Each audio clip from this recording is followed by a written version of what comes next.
So we put down a lot of seeds there, but that's what we're going for. Now let's just lightly cover them up, tamp them down a little bit.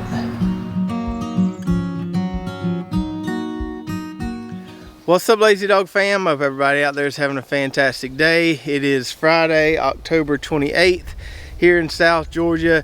Got a little bit of a windy day out here, but it's not too hot. It feels pretty good. We got some work we need to do today here in our raised bed garden where we have mostly cool season vegetables planted. We need to do a little thinning. We need to do a little replanting, do a little bit of planting, maybe do a little bit of weeding. Then we need to do a little fertilizing. So a lot to do today. Let's get started. So as I told y'all a video or two ago, all the stuff in the back of this plot, in those last 2 rows of beds, we transplanted, and all that stuff is looking really good. Up here towards the front, we direct seeded a lot of this stuff, with the exception of that bed of parsley and celery over there, and had some germination issues. I think it had to do with a heavy rain we got not long after planting.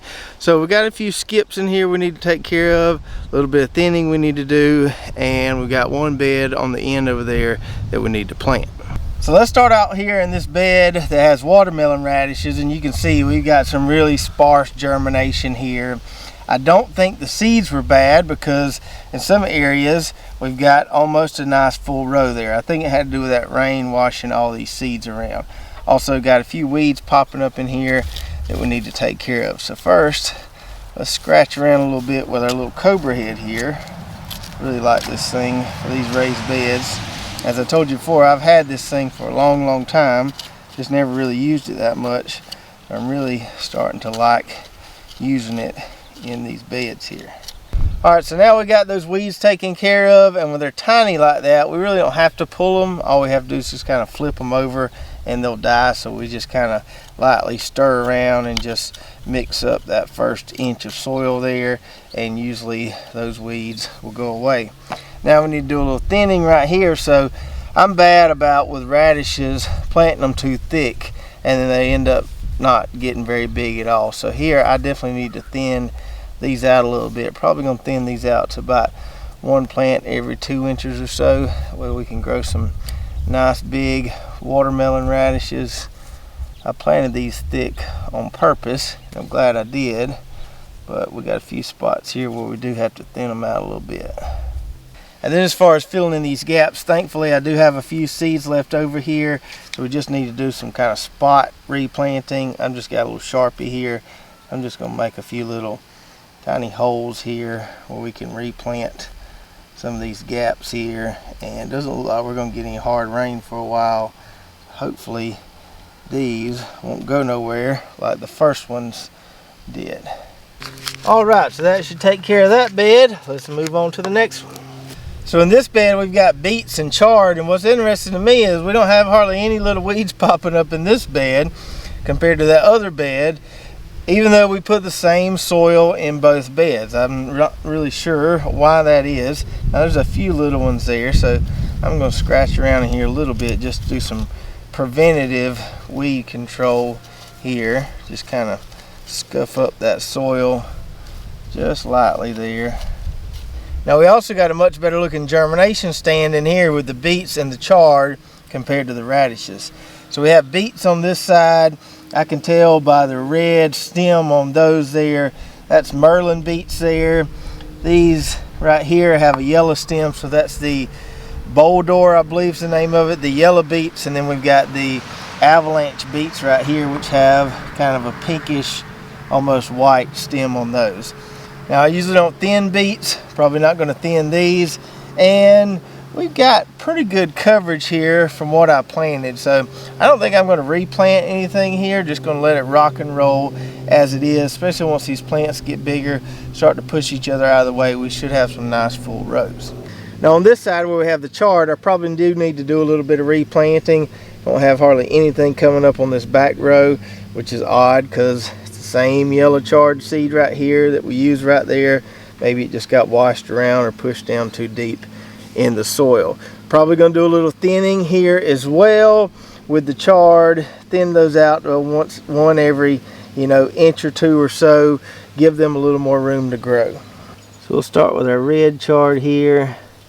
I may just come in here and kind of pick out every other plant. With chard seeds and beet seeds, you're going to get several plants per seed. So if you want them to be equally spaced, you'll have to thin them out a little bit. Alright, so we got those kind of thinned out a little bit there. Now I don't know how many chard seeds I have left in this packet here, but I think I have enough to plant these few skips that we have in here.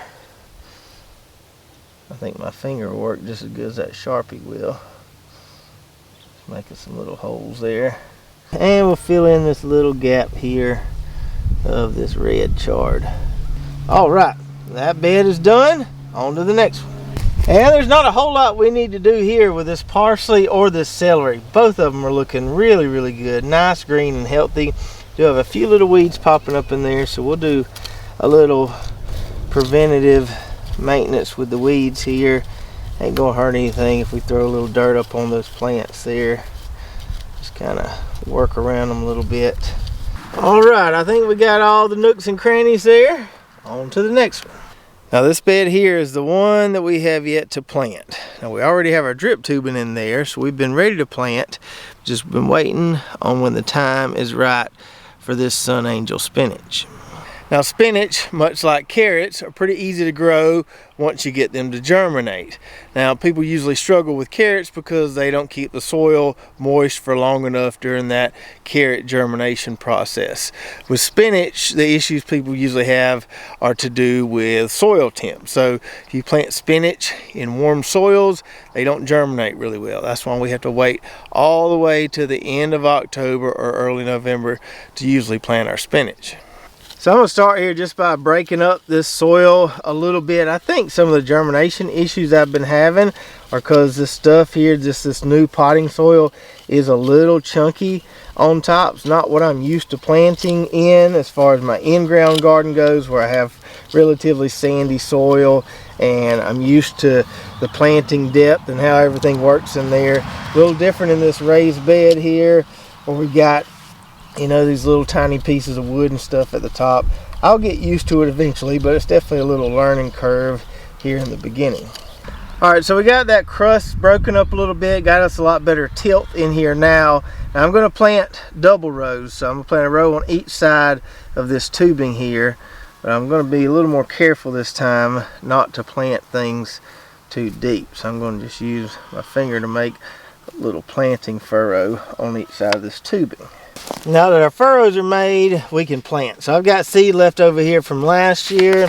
Should still be good. I bought a bunch of it last year. We grew a pretty decent sized row of it last year. Definitely not growing as much this year. And I kind of plant this stuff in a band, almost like I do carrots. Pretty thick here along these rows. Want a nice dense stand of spinach in here.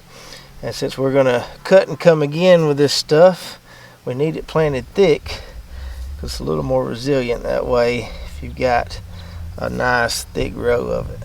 Alright, so we put down a lot of seeds there, but that's what we're going for. Now let's just lightly cover them up, tamp them down a little bit. Get them nestled in there real nice. And there we go. Done with that bed. Now I mentioned that I don't like planting spinach until late October, early November, till we start getting some real fall weather and the soil cools down a little bit. I have planted as late as mid to late November and done just fine. So down here I don't have to be in a huge hurry to plant spinach. Survives the winters just fine. The main thing is waiting until the soil cools off enough to get some good germination. So if we turn the corner from that bed, moving right along to over here, we've got our parsnip bed. And we didn't see anything for a while. I thought, well, nothing's going to come up here. And then all of a sudden, about 3 weeks after planting, we get a really nice stand on this side of that one double row. But really, nothing else. Now, I'm not 100% sure on this, but seems like last year when we planted parsnips for the first time, we had a few people in the comments section telling us make sure you use all your parsnip seeds because they don't store well from one year to the next. The germination rate really drops off a lot. Now, I did plant some one-year-old seeds in here and some new seeds, so I think that's what happened. So I started here on this drip tape line closest to me, planting a double row with some leftover seeds we had from last year. Planted on both sides of that tape, then went over here to the next line of tape, started on this side closest to me, went all the way down here, and then about right there where I ran out of that old bag of seed, opened up a new packet and then finished out that double row. So it's pretty easy to see what happened here. We should have threw away those seeds and just used new seed. Now I don't have any more parsnip seeds to replant this bed here today, but I'm going to get some more, and when I do, I'll replant it, so hopefully we have a nice full bed of parsnips there. Don't know why I forgot that very important point about parsnip seeds. I think I'll remember now. Always use fresh seed with parsnips, and they do take a long time to germinate. They take at least a week or so longer than carrots. So if it's been 2 weeks and your parsnips still hadn't come up, don't give up on them yet. I'd say give them 3 to 4 weeks, and if after that they still haven't came up, then you might need to replant or plant something else there. Looking at the forecast, we've still got plenty of good fall weather here over the next month, so I've still got plenty of time to get another round of parsnips up and going so we can fill that bed. So nothing really to do there until we get some more parsnip seed. I did scratch it up a little bit with a cobra head just to kind of stay ahead of the weeds and make sure any of those tiny little weeds don't become big weeds. And in this next bed we have 2 double rows of carrots, which are certainly not the best looking rows of carrots I've ever germinated, but I think they're good enough to leave here. I don't really want to scratch this and start all over. So on the row closest to me here we have the dragon carrots. Those came up pretty good, pretty happy with how those look, starting to put on some good leaves there. Over here we've got the Yellowstone variety, and I swear I planted this just as thick as I did that. These just didn't come up as well. Don't know if it's some of the same issues we had in some of the other beds. We've got some there that are just now popping, really late germination on those, but I think it'll fill in pretty well once everything gets up and going a little more. So we're not going to do any replanting here, but I am going to do a little scratching here between these rows just to keep everything nice and clean as these carrots grow. A little bitty old chickweed right there. Surely not chickweed. That stuff is my nemesis this time of year. Try to keep that stuff under control as much as possible. So we're just going to scratch around in here, keep any little weeds from thriving. Alright, I'm happy with that, so let's go to the next one. Now this carrot bed is a good bit worse than that one I just showed you. This one is almost to the point of scratching, but we got a few decent looking spots there. So I think we just need to kind of spot replant some portions of the row there where the seeds didn't germinate. We've got Miami carrots right here closest to me, and then that row over there is Napoli carrots. Usually I get really good germination from both of those varieties, but I think that rain may have pounded some of those seeds down there, caused something to happen where we didn't get a really nice full stand, but still got plenty of time to fix it. So I'm going to scratch around in here a little bit along the edges for weeding purposes, and then in these spots here where I don't have any seedlings popping up, I'm just going to scratch me out a little furrow there so we can fill in those gaps and get close to a full row here at some point. And we might kill a few plants along the way as we do this, but that'll be all right, because I'd rather sacrifice a few little seedlings and end up having a full row in the end than worry about killing just 1 or 2 here and there. Thankfully I've got plenty of carrot seed left here, so we can do some replanting. I'm going to scatter some seeds in those little blank spots there. Cover those up just a hair, and we'll do the same thing over here with our Napoli carrots. So hopefully those come up much better the second time around. Now to the back half of the raised bed plot, where all the stuff we transplanted is looking mighty fine.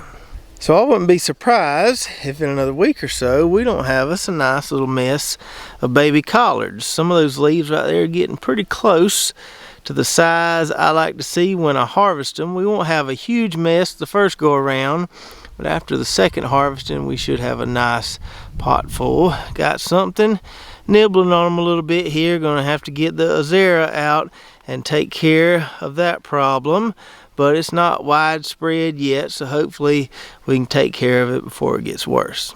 So as we've done in all these beds so far, we're gonna scratch around in here, take care of these little weeds. We will come back to this bed and these other beds in the back towards the end of the video. Might give these a little bit of a feeding. For right now, we're just gonna get them cleaned up a little bit. And then much like our collards, our kale here is looking mighty fine. So fine that probably in the next couple days or so, I'm subject to come in here and pluck some of these bottom leaves, make me a little salad, make me a little saute with some of this. Not gonna have a huge mess, not gonna feed an army with it, but those leaves there are getting pretty decent size, looking pretty. Nothing really chewing on this yet. They've been favoring the collards, whatever it is. Alright, we got this one here cleaned up, scuffled up, whatever you want to call it. On to the next one. Next we've got the bed we had to save from that rogue first frost, and I've just left these hoops in here just in case I need them again. They're not going to hurt these plants being in there. But the plants are all looking really good. Got some really good looking deal here. Man, that stuff right there looks amazing. Cilantro looks really good. Basil got a few runt plants there, but most of that's looking good, and it looks like we should have some zinnia blooms coming on soon. Now moving along to this back row of beds here. Before I get there, you may notice some little green sprouts here in my red mulch. That's just some soybeans and a few little straggler peanuts that are popping up, just some volunteers. I'm not really worried about pulling them because I know the frost is going to get them, but that's where that's coming from. For the most part, our weed control with the mulch has worked very well. Now this next bed is the first one we planted in this entire plot, and it's amazing to me at how fast this stuff in here is growing, especially the rutabagas. These things are growing ridiculously fast, and in another week or so, heck, I could probably do it tonight. Going to have a nice mess of rutabaga greens. We could pick a good gallon Ziploc bag there, still leave plenty of leaves on the plant to produce that rutabaga later on. So got some nice looking leaves there. Nothing's been chewing on these at all. Tickled about my rutabagas, and then the red cabbage is coming along really nicely too. Those leaves that you see there, those bigger ones, have tripled in size, it seems like, in just the last few days. So this is what we're going for with all these beds. We might not get there due to some germination issues, but we're going for a really dense planting like this, so we don't even have to scratch around and worry about any weeds. Look at these rutabagas right here. There's no weeds that are going to thrive under there. It's just thick foliage all the way around. The cabbage hasn't quite gotten there yet, but it will. So when I see nothing but green, no soil, that tells me we have maximized our space in these beds. And that's what I'm hoping will happen with these two beds that we planted on the last video. So hopefully the lettuce covers up this entire bed. We don't see any soil. All we see is just delicious lettuce. And then same thing over here with this bed with the pak choi and the Savannah mustard. We don't want to be able to see any soil. We just want to see groceries. Well, I didn't really intend on this video turning into a raised bed garden tour. It just kind of happened. Oh well. Hope you enjoyed it. What I really wanted to talk about was nutrients. So as you can tell from looking at those established plants in there, we've got some good nutrients in our raised bed soil. Everything that's up and growing nicely looks really healthy. Like the celery and parsley here, it's just as green as it can be. And same thing with this dill and cilantro, just nice dark green foliage on there. So let's recall for a minute all the things we've added to these raised beds to get to the point where we are now. So we started out by filling them mostly with those 13-year-old composted wood chips that we got from down the road. Now I had every intention of running a soil test on those. Haven't gotten around to it. When I get another load, I'll probably test it, but I don't see any issues that I'm having with it so far, even as some of those bigger plants get roots down into where that composted wood chip layer is.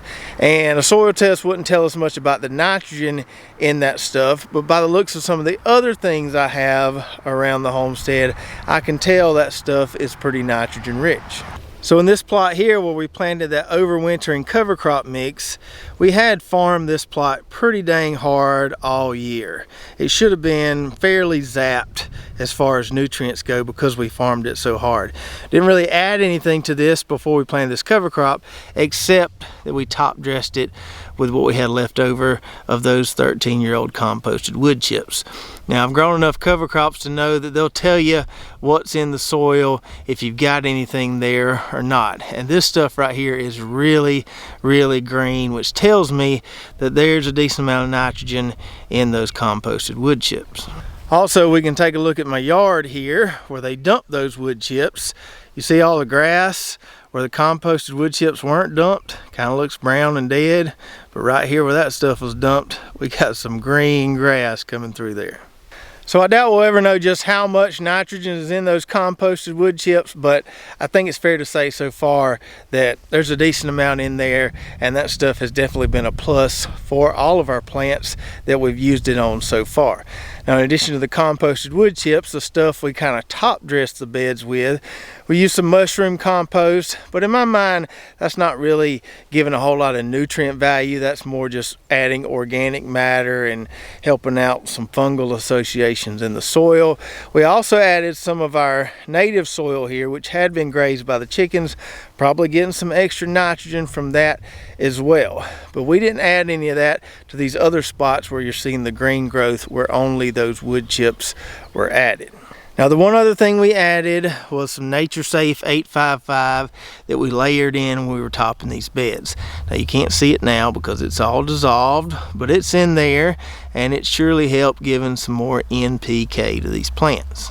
So I think we've got a pretty good nutrient load in these raised beds at this point, especially as far as nitrogen, phosphorus, and potassium, the big three go. But the one thing I'm a little bit concerned about and that I do want to supplement are the micronutrients. And we're going to do that with our old friend, Mr. AgriThrive General Purpose here, which is some really biologically active stuff and full of micronutrients. Now, back before we went to using mostly organic fertilizers here at Lazy Dog Farm, we would use a synthetic fertilizer and then we would use a micronutrient supplement. But we don't have to do that as much now because the organic fertilizers we use have a lot of micronutrients in them. So we get the best of both worlds. Now, I had to write this down because I can't quite remember all of them, but in addition to the N, P, and K, this AgriThrive General Purpose here has sulfur, zinc, iron, manganese, copper, calcium, magnesium, sodium, boron, and molybdenum. So that pretty much covers the whole micronutrient spectrum that your plants would need. So we're going to put some of this AgriThrive General Purpose in our injector over there so we can supplement these raised beds. But we're not going to inject through our drip tape and our drip tubing this time. And the reason behind that is that I just don't want to do all the calculations right now to figure out what flow disc I need to put with that injector to get everything to pull properly. If we just had drip tape out here, I could probably calculate how much water I'm putting out pretty easily. But because we have drip tape and we have drip tubing and we got all these little lines of it, it would take me a little while to figure out, or a little trial and error to figure out which flow disc I'd need to use to get everything to pull through there properly. So instead of fooling with that today, I'll fool with that another day. We're going to do it the simple way, just through a watering wand. So I put a couple glugs of AgriThrive General Purpose in the injector there, filled it with water. We can see that clear tube is dark, so we know it's running through there. Then if we look at the color of the water coming out of our nozzle here, we definitely know it's coming through there. So I'm just going to come through here and treat these plants as if I was hand watering them, but instead of just giving them water, we're giving them some delicious micronutrients as well.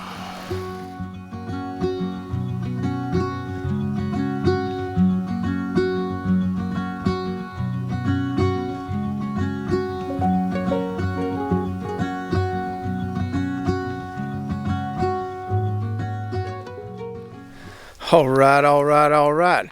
So we just easily and effectively fed our plants and our soil. And if we keep doing that, I'd say every maybe 3 weeks or so, that'll go a long way to giving us some continual nice soil health in those raised beds there. Now, one thing you might not want to do is do what I just did right before you were going to harvest some of these kale and collards to eat. Now, this stuff doesn't change the taste of your vegetables, but it is fish emulsion and corn steep liquor, so it's got a little smell to it. Probably wouldn't want to do it right before you were going to harvest some greens, but from my experiences, it doesn't change the taste of anything. It doesn't like stay on the plants or anything like that. So it feels good to finally have all those raised beds planted, even though we do have to replant some parsnips in one of them. Now that we've got that taken care of, we can go back to focusing on some of our in-ground garden plots where we're going to be planting some more cover crops soon. And then we've also got a lot of onions and a lot of garlic to go in the ground come November. So I hope you enjoyed the video today, and if you're interested in any of the products we used in this video, including the injector, this handy little Cobra head tool here, which is great for raised beds, or this AgriThrive fertilizer, you can find those links below. And just as a heads up, I think it was last week, AgriThrive just launched free shipping on their website, so you no longer have to pay shipping when you order this stuff. So if you've been wanting to try it, or you really like it and just need a refill, now's a great time to get that since they have free shipping. And as always, you can use the code LazyDogFarm to get 10% off your order. If you did enjoy the video, be sure to subscribe, hit that notification button, like, and share, and we'll see you next time right here at Lazy Dog Farm.